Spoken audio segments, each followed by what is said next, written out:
Zapier and Make.com. These are two of my favorite platforms because I've automated just about everything in my business. Now, whether you want to go with Zapier or Make.com, the reality is you need one of these platforms. And there's different cases to be made for one or the other. And to be frank, I use both, and I've been using Zapier for over 10 years. So in this video, I'm going to be breaking down the main differences if you're trying to decide to go with one or the other, because it is easier to go with one and not use the other. We're going to be reviewing some of the pros and cons of each, and if you stick around, I'm going to be showing you how to get 12 months free of Make.com Teams plan. I still have not paid a cent for Make.com, and I've automated thousands of tasks. So stick around, and here's what we're going to be learning. We're going to be talking about the main price differences. This is going to be one of the main determinants of which one you choose. We're going to be talking about the learning curve. If you're a total beginner and you don't adopt technology very well, one of these platforms is going to be better than the other. We're going to be talking about integrations. Which one is better when it comes towards integrations? If you use a lot of different software, what if one of them doesn't have a native integration? We're going to be talking about what to do if you're more advanced, or you plan to get a little bit more advanced, which platform is going to be better for you and why. Then we're going to talk about which one is better for sharing. Some of them let you copy these blueprints and automations for others, and some of them a little bit more restricted. Then we're going to talk about which ones are better with AI, and finally, specific use cases for Make versus Zapier.com. And so you know you can trust me, I've built thousands of automations across my companies. We've made tens of millions of dollars with these platforms, and I build very complex automations inside of both platforms, Zapier and Make.com. So let's start off going over the price difference. Now I'm going to show you how to get 12 months for free on Make.com, but after those 12 months, you're still going to have to pay. You're going to be using these platforms for a long time. So I'm going to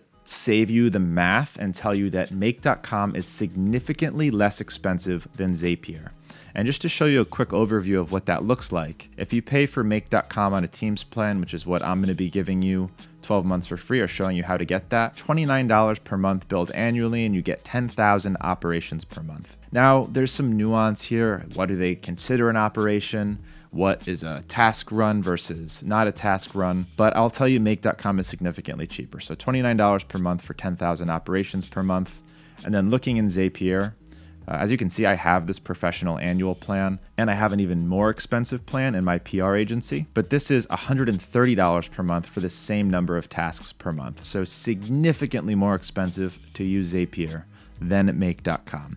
And there's some reasons for it, which we're going to go into in just a second. So if price is the main objection for you, then Make.com is going to save you quite a bit of money. Now, I get people all the time sending me apps from AppSumo or these new beta products that are trying to compete with Make and with Zapier. And to be frank, I've tried lots of them. All of them are trash. If you're going to choose one of these platforms, choose one of the best ones. It's going to make your life a lot easier. However, there's some up-and-comers that seem to be exciting. And if you would have asked me this several years ago, I would have told you Make.com, formerly Integromat, was not going to be able to compete with Zapier, but now here they are. Now let's talk a little bit about the learning curve on these platforms. Which one is going to be better for beginners? Now, Zapier's been around a lot longer. So for that reason, Zapier is much more beginner friendly. It's much more intuitive, and they've really become AI forward. So if you're trying to create an automation here, you can actually use AI. So when I send a Slack message, create a row in Google Sheet, you can actually tell it what you want to do, and it's relatively good at simple using AI. However, if you want to do stuff that's more complicated, you're going to have to learn how to do this manually. But Zapier is a lot more intuitive, and I'm going to show you how to just build a quick automation using a basic trigger and a basic action. So here you go. It's suggesting the steps for you, and they are correct. New message posted in Slack channel, create spreadsheet row. Now, where this is really helpful, and this is where a lot of people struggle with automation, is you don't know what you're capable of. You don't know what apps to integrate or what things you can even automate. That's where this Zapier Copilot actually comes in handy. And here's a little tidbit of knowledge that most people won't tell you because it's a little bit advanced, but we're going to go there right away. If these platforms do not have a native integration with your app, or that native integration does not have the action that you want, then you can actually make an API call to do just about anything. And I'll show you how to do that a little bit later on. And if you want to get more advanced, make sure that you're subscribed to the channel and join my free community online. Okay, so basic structure of an automation, there's some sort of trigger. As you can see in Zapier, you can pin your triggers. My top apps, the ones I used most frequently, this is something that you cannot do in make.com. Make has some of these built-in tools, but they're not quite as intuitive. So a really common integration that people typically build is I submitted a form, now I want to database something. So let's go ahead and select JotForm as my trigger. JotForm is one of my favorite form apps, and I can show you how to get that for free for 6 months as well. So the trigger event, we're gonna say new submission. Now, one of the things I love about Zapier instead of make.com is that in Zapier, you can grab test data from previous submissions, where in make.com you can't. So right now I'm testing this trigger and it's actually giving me previous records. I don't have to go in and create test data every time that I want to build an automation. That gets pretty frustrating. And I'll show you what I mean when we go through the make.com and build one there. But here I've just gone ahead, I've set up that trigger. We're going to continue with that test record that I just selected. And now we're going to database something. This is another really common use case, whether it be in Notion. Google Sheets is the one most people use, so I'll go ahead and do that. This is an action. So we're triggering it anytime that form is submitted in JotForm. And now we're going to create an action in Google Sheets. So create an event. I can look up spreadsheet row. As you can see, I pinned JotForm, I pinned Google Sheets, so they're really easy to access. But I can also pin these actions within the application. So what are the most common things that I like to do with Google Sheets? Look up row and update row. I also like to add row, so I can come in here, find create row, create spreadsheet row, and pin that so I can find it much faster next time. So new JotForm submission, let's go ahead and create spreadsheet row. You'll have to connect your applications. You do this in both platforms. It's relatively straightforward. And then you'll be able to select from all your different accounts. So you can see the interface is really intuitive. I'm just gonna grab any spreadsheet. This is just a test, the worksheet within that spreadsheet, and then you'll just fill in the columns as you see here. As you can see, it's really intuitive, really nice. You can test that step. You can skip the test to move on. I'm gonna go ahead and skip the test. And then it gives you the option to publish this workflow and title it and put it into a folder. Really nice, easy to use workflow. Now I'm gonna come over to the left-hand side here and show you some of the advanced settings. You're able to use some really nice, convenient, easy to use settings here. So autoplay override. So if this fails, will it automatically retry? And this is just a fact of life when building automations. These things will fail. They're gonna throw errors for various reasons. One of the best things about Zapier is how easy it is to manage those errors. In make.com, it's not quite as easy. So I can go ahead and say always replay if there's an error. If a specific step errors, I can hit these 3 dots and I can say add error handler. So if it does error, it can go down this other path. And that's a really convenient way to avoid mistakes and avoid automations failing. Now, other things for ease of use here. Let's go ahead and add another step. One thing that you'll commonly do with these automations are branches. So what a branch is these paths. Go down this route if A is true and go down this route if B is true. It gives you a lot of control over these pathways and makes it really easy to build these branches, a little bit easier than make.com in my opinion. And this is a really useful feature as you start building out a little bit more complex automations. Now, another really useful feature within Zapier that does not exist in make.com is if I want to create an action here, I can actually delay within this automation with several different options. Make.com does not have a delay module. You can only sleep for a max of 30 seconds. So this becomes really important if there's some kind of delay within the application. So for example, Appify, it's a scraping service that I use. If I trigger an Appify automation inside of make.com, I want to give it time to actually finish. So I need to give it a delay step after. Sometimes I need a longer delay. So in that case, Zapier would actually be the better option. The other really important thing that I can do in Zapier right now that makes your life easy is this AI by Zapier module. It's one of the most powerful modules. I use it all the time, specifically to structure data. So you'll find yourself pretty frequently in these automations coming up with data that isn't formatted quite the way that you'd like. And instead of figuring out how to format it yourself using their formatting tools, you can just use this AI by Zapier.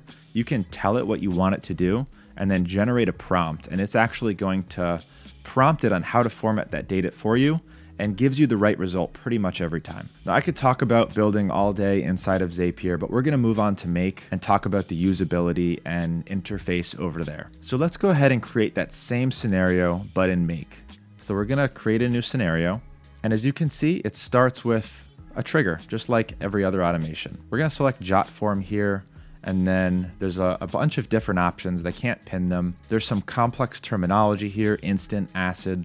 Now, I know that watch for submissions instantly is going to just watch for all the new submissions from this form. Now, if I want to connect this to the form that I want to send data from, it's actually a few different steps. I can use one of these existing hooks that I've built before. Typically, I'll have to create a new webhook that it's then going to add to the Jotform. Now, I'm fine with this because I'm relatively good at using make.com now, but it is a little bit of a steeper learning curve. So I have to know exactly what to do in this case. What does this webhook mean? How do I assign it? Now, this is how I'm going to assign it to the same form. I created that webhook. I selected the team on Jotform, and now I can select the form. Awesome, we'll save it. It's now connected to that Jotform. Now, unfortunately, the only way I can get test data into this automation to start building is by actually triggering the Jotform. So typically what I'll do is I'll right click on this and say run this module only. Now it's watching for submissions from that Jotform. It cannot go back and take test data, which makes it a little bit harder to test and fine tune these automations, because every time you want to get new test data, you have to go and trigger the whole thing again. And with a form, it's kind of easy. But what if your trigger is something a little bit more complicated, like every day scrape this giant list? Well, scrape this giant list isn't a really easy trigger to do. This is actually one that I built yesterday. So to get data through that automation to test is a little bit harder. Now, if I want to stop this from waiting for submissions, I actually have to refresh the whole thing. There's no way to just like stop it waiting. But let's go ahead and refresh and do the next step. So the next step was going to be to database in Google Sheets. So this is the trigger. You can see it's got the lightning bolt. I'm going to add another module, Google Sheets, and I have all the same options. So I'm going to go ahead and add a row, and this is relatively the same. It might not be as pretty, but that's okay with me. It's already got my main connection sourced. I'm going to grab a spreadsheet ID. So you can see it's just not quite as pretty, but it does get the job done. And to assign data here, it actually has the correct fields from this Jotform, but this is not enough to start building the make automation. You need the actual data. So you would have to come in and trigger this thing. And instead of the formatting steps like they have in Zapier, you can actually come into these and select some of the default settings from make.com. So for example, if I wanted to set the data as today, I can just go to now. For name, I would probably just grab a name from that Jotform, and that's how I assign data within make.com. Now, to do some of the same things that I showed you in Zapier, such as creating paths, you actually have to do something like add a router module. Essentially, you can accomplish all of the same goals, just with slightly different steps and different workarounds. Now, the great thing about make.com is I can build these massive automations without having to worry about running up my bill a ton. And the last thing I showed you from Zapier was the error handler. So if I want to do the same thing in make.com, I can. I can click on the right hand and I can do add error handler, and it will go down that other path. There's also some other ways to handle errors, such as ignore, break, commit. I won't go over all of these right now, but if you're interested, make sure to subscribe to the channel and join my community in school. So we'll go ahead and add a break step. This is the only way that you can replay make.com automations. You'll add a break in case something times out. Now I can actually store the data and it will rerun automatically. If you don't add that step, you cannot rerun a make automation. That's one of Zapier's biggest strengths, in my opinion, is if an automation fails, you can just rerun the entire thing or just rerun the errored steps. All right, so we talked a little bit about learning curve, UX, UI. Now, I would be doing you a massive disservice if we didn't talk about integrations as we discuss these automations. So with usability, it's really important that they have native integrations to the applications you want to connect to. So what is a native integration? In Zapier, for example, let's say I want to connect to Hyros. This is a platform that I use for my ad tracking. If I search for the application, I see they have a native integration for Hyros. It shows up right here. Pin it, I can use it, and I can interact with Hyros through Zapier without having to code and do API calls. So action event. These are all the different things that are natively built in to Zapier. Doesn't mean that's all I can do with Hyros, but this is what's going to be easy for me to do. Create an order, you can link your account. Now, if I come into make.com and I want to add a platform that I know they don't have an integration with, so let's try and add conversion tools. This converts files from one format to another. It's a really common integration that I use in Zapier. For example, I upload a file with a VTT text. This is the subtitle text, and I wanted to convert subtitles to a document. It's a really common integration. But if I'm in make.com and I type in conversion tools, I can tell they do not have a native integration here. Whereas in Zapier, they do. I can just add this conversion tools and convert file and get result right there natively in Zapier. However, in make.com, if I want to use that application, the only way to do it is going to be to make a API call. So I have to select this HTTP module. I have to make an auth request. I have to go into conversion tools API, find their API documentation, and now I have to figure out how to make an API call to this software. And I've gotten relatively good at this over the years. It's in my course if you're interested in learning how to do this. It's a little bit more advanced. But the point I'm trying to make is Zapier has a lot more native integrations than make.com. So what I recommend you do as you're choosing one platform or the other is to figure out what your core softwares and use cases are. Write them all down. And then you can come into Zapier integrations and make sure that your platform is listed here. And Zapier, it looks like, has 8,077 integrations natively.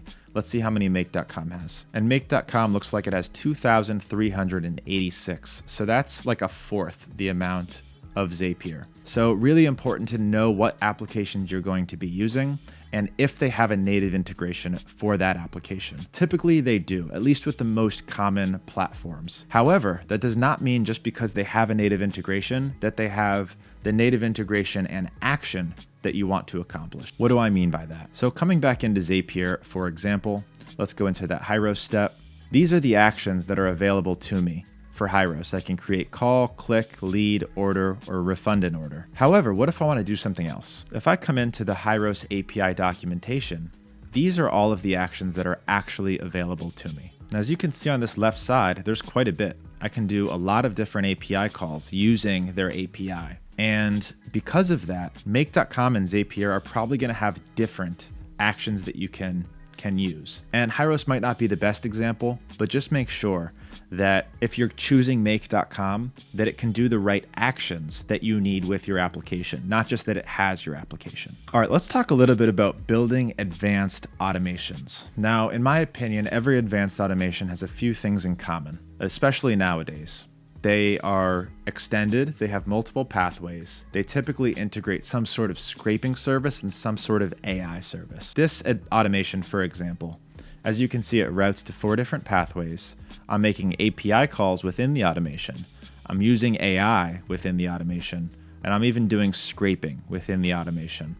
Now, can I do this in both platforms? And the answer is absolutely. Zapier and make.com can both accomplish all of the same things. There's almost nothing that I can do in make.com that I can't do in Zapier and vice versa, with a couple main exceptions. The main one is I can't replay make automations if they fail. I can't control those replays, and I can't add delays inside of make.com like I can in Zapier. Those are the main two, and I'll show you why they're so important in a little bit. But in terms of accomplishing the same task, yeah, I could absolutely build this same exact thing in Zapier. However, because of how many steps these sometimes take, and this is like a medium-sized automation, if this automation is triggering multiple times a day, this is going to cost me a fortune if I'm using Zapier. So if you're somebody who's building large automations that are running frequently, then in my opinion, you should be using make.com specifically for cost. And we're gonna get more into individual use cases, but if you're advanced, if you're building these complex, long automations that are triggering multiple times a day, and this one is, so let's go ahead and look at the history here. This one is triggering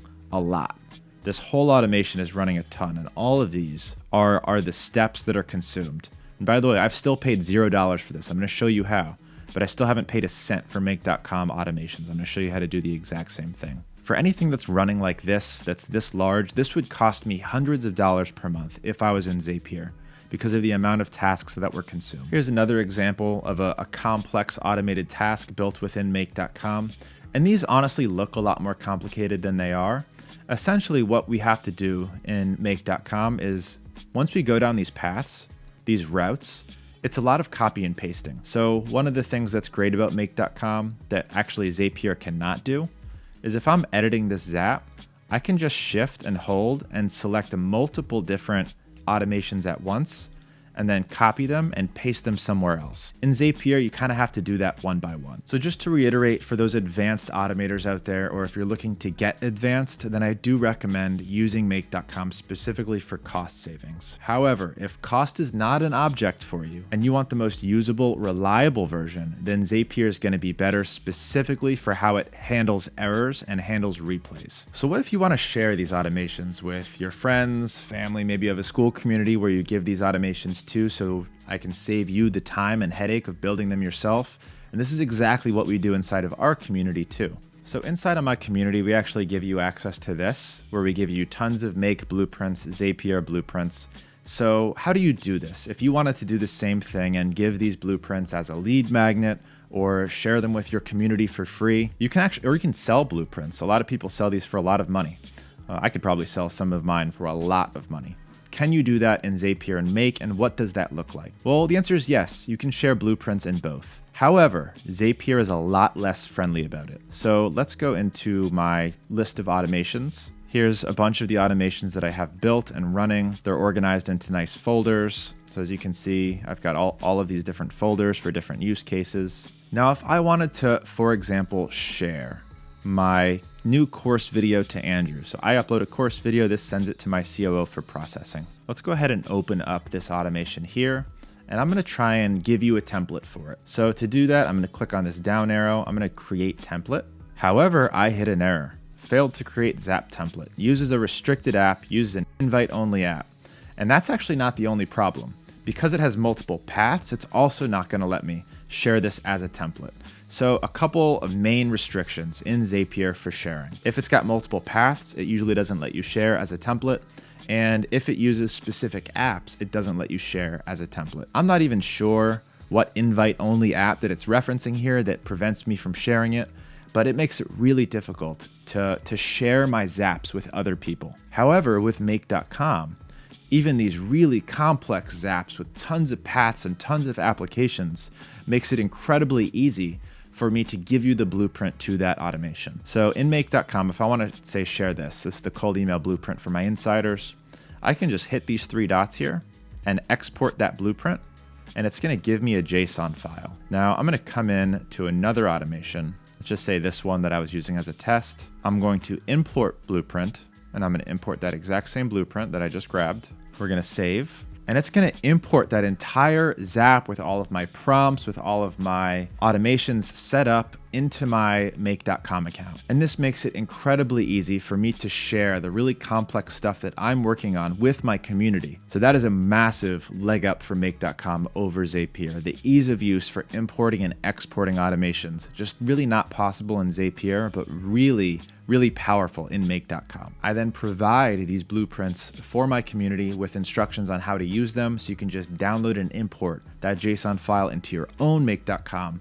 so that you can avoid the sometimes days that it takes to build one of these complex automations. Now, okay, what about AI? Do these platforms use AI? Do the AI that's integrated into them make your life easier? And what about integrating your own AI applications into these platforms? Well, I'll say for using your own AI applications like ChatGPT or Claude or DeepSeek, they both have good native integrations that you can use fairly easily. However, I think Zapier is light years ahead of Make when it comes to implementing AI to make your life easier. And that's true in a couple ways. One, we just talked about, and that was this AI by Zapier step, which does not exist in Make.com. And this exists to make your life really easy when it comes to formatting data. The second way that Zapier makes your life really easy, let's come into Copilot here. You can just tell it what automations you want to create.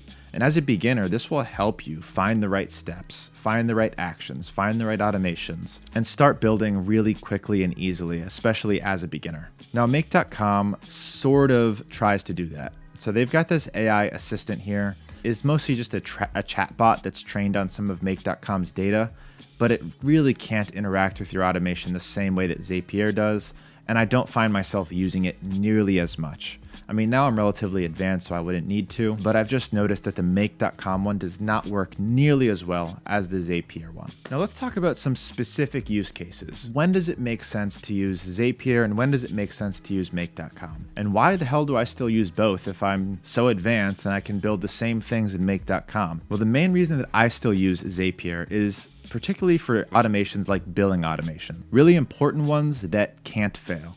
And if they do fail, I need to be able to replay it really easily, and I need to be able to track when they fail. The other reason that I'll reach for Zapier instead of make.com is if I know that Zapier has a native integration to something, and I just need to build a really quick, short automation. So let's go into go high level subscription fail. One of my client subscriptions failed.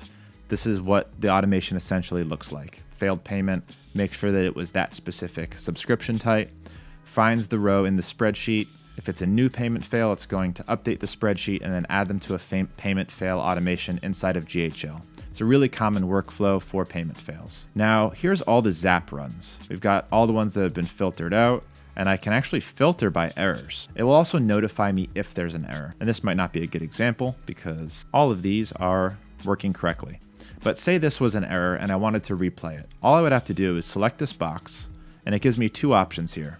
Replay the entire Zap, replay the errored steps. So if there's an issue with the automation, I can come in and fix it, and then I can replay the entire run. Lets me get all of the data from that automation without having to trigger something like a payment fail, which I can't really trigger. That's a really difficult thing for me to re-trigger for somebody. So for that reason, Zapier for all of your billing automations. The other use case is if Zapier has an integration that make.com does not. Now I mentioned that there's nothing Zapier can do that make.com can't do. That's true. However, there is stuff that's much easier in Zapier than in make.com because of native integrations. For example, Elective is my buy now, pay later provider. They help my clients get into my program without paying a full price upfront. Make.com does not have a native integration for Elective. So if I want to build an automation with Elective, I can do two things.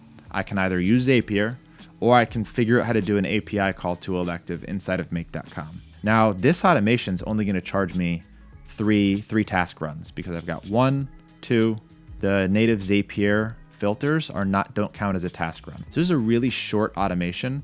So I can either build this in Zapier or I can try and struggle to get it into make.com. But this one's not going to cost me a lot of credits. So for that reason, I reach for Zapier. Now, I think we already talked about the main use cases for make.com, and it's this. It's if you're building these long, drawn out, complex automations that trigger frequently, then you want to be using make.com specifically for the cost savings that you're going to get. This would be a fortune to run in Zapier. So for that reason, once you get a little bit more advanced and you start automating everything, it might make sense to have subscriptions to both. All right, now I made you a deal and I told you I would tell you how to get make.com free for 12 months. So here we go. I have a software vault that I give access to everybody inside of my program, and it's got deals to all kinds of different tools. Notion for 6 months free with unlimited team members and AI.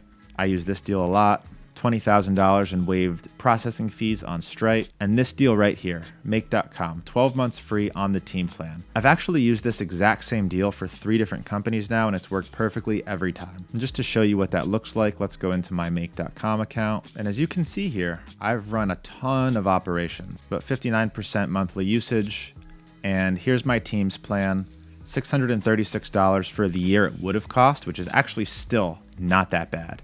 This is how many operations per year and completely free. So the whole cost was waived specifically by using that deal inside of my deal vault, vault.leadgenj.com. And if you want access to this deal vault, you do have to join my insiders program right now. The link is going to be down below. And I recommend doing that anyway. It's how you're going to learn how to create and build these automations much more efficiently and also get access to my complicated blueprints where we build AI agents that look like this and function to do various use cases, such as reply to cold emails, such as to send LinkedIn comments, creating content and posting that content online. All of that is inside of the program. You're not going to want to miss it, and you're going to get instant savings on stuff like this. So make sure that you check that out down in the link below. And if you want to get signed up for Make or Zapier, I'm going to have some links down below. These are going to be affiliate links just to say thank you for the content, for the video. It means a lot that you support the channel, so please use those. And make sure that you are subscribed to this channel. If you want to learn how to make more money, automate your business, generate more leads, you need to be subscribed and you need to be inside of my communities. And I'll see you soon.